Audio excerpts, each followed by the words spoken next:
Alright y'all, today we're going to try to dismiss the oil change warning light on this 2015 International 4300 with the Maxxforce engine.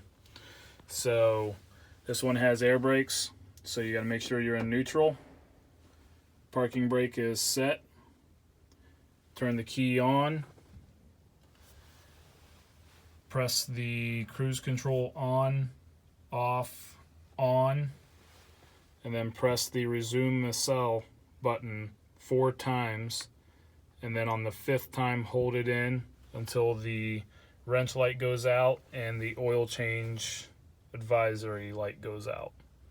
So let's give it a shot. Key on, cruise control on, off, on, 1, 2, 3, 4, hold on the 5th.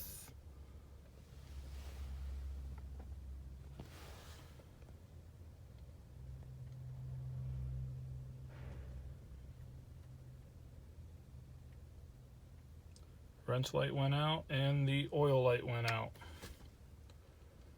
So then shut it off. Start it up.